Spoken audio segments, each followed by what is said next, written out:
O quanto você está disposto a morrer por alguém? Sim, eu falo de morrer no lugar de outra pessoa. Pela sua namorada?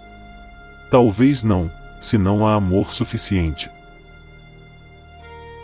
Morreria pela esposa? Talvez. Parente? Por um amigo? Talvez você morreria por um irmão de sangue. Talvez você morreria por um pai, por uma mãe, talvez por um irmão. Talvez por um filho. Por um filho, acho que todos nós morreríamos, não é mesmo? Afinal, é um filho. Quem é mãe sabe o quanto é amar verdadeiramente um filho. Nós certamente morreríamos no lugar de alguém que amamos muito, correto? Mas, você morreria no lugar de um sentenciado à morte para que ele tivesse vida? Talvez sim, se o condenado fosse seu pai, sua mãe, seu filho ou alguém que você ama muito.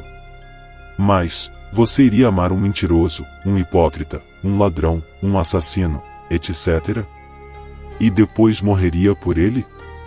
Talvez até morreria se o condenado fosse seu filho, seu pai, sua mãe.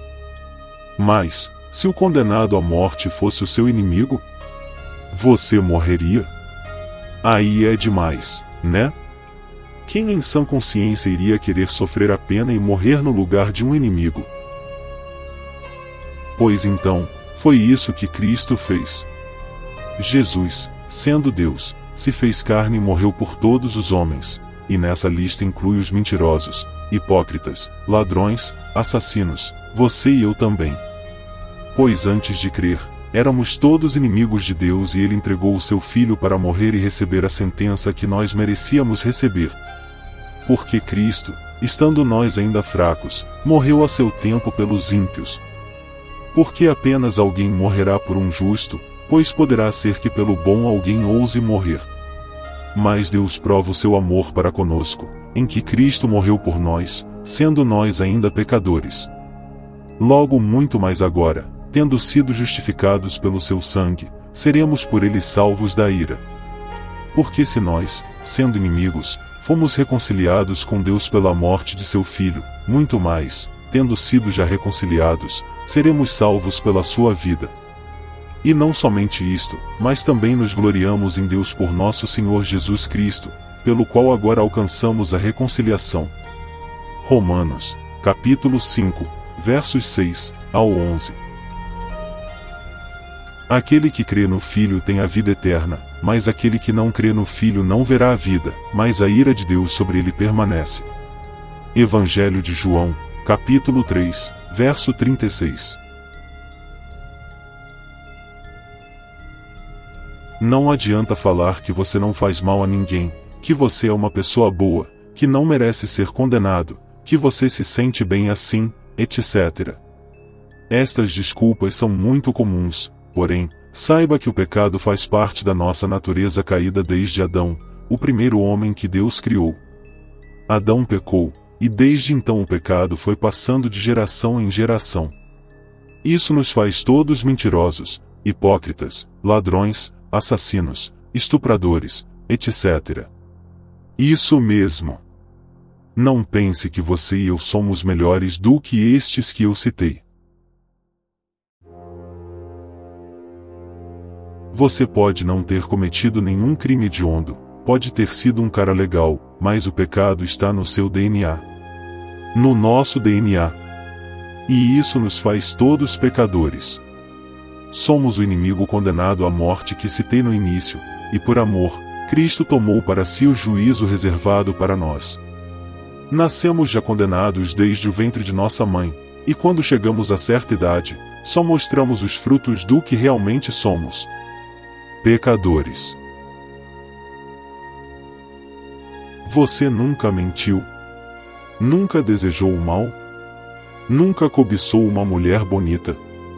Ou nunca cobiçou um homem? Nunca gritou ou xingou alguém? Nunca falou palavrão? Nunca pensou o mal?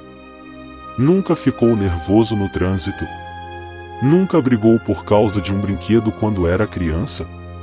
E bateu no coleguinha? Nunca fez birra pros seus pais? Nunca desobedeceu? Lógico que já, né? Sabe o que é tudo isso? A manifestação do pecado. Entre o criminoso, o ladrão, o assassino, o hipócrita, o bonzinho, o caridoso, você e eu, não tem diferença. Porque todos pecaram e destituídos estão da glória de Deus. Romanos, capítulo 3, verso 23. O pecado apenas se manifesta em cada um de maneira diferente, mas está em todos. Como está escrito, não há um justo, nem um sequer. Não há ninguém que entenda, não há ninguém que busque a Deus. Todos se extraviaram, e juntamente se fizeram inúteis. Não há quem faça o bem, não há nem um só. Romanos, capítulo 3, versos 10 a 12. Portanto, como por um homem entrou o pecado no mundo, e pelo pecado a morte, assim também a morte passou a todos os homens, por isso que todos pecaram. Romanos, capítulo 5, verso 12. Mas Deus providenciou uma saída para nós, e enviou o seu Filho Jesus Cristo para morrer e sofrer a condenação no nosso lugar. Porque o salário do pecado é a morte, mas o dom gratuito de Deus é a vida eterna, por Cristo Jesus nosso Senhor. Romanos, capítulo 6, verso 23. Porém, tem um detalhe que vou te contar agora. Jesus Cristo ressuscitou.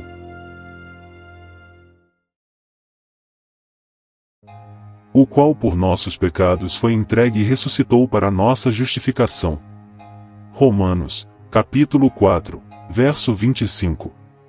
Agora, tudo o que precisamos fazer é crer. Pois no final, a morte selará o destino eterno, vida eterna para os que creem na obra de Cristo na cruz ou condenação eterna, em trevas, para todos os que não creram.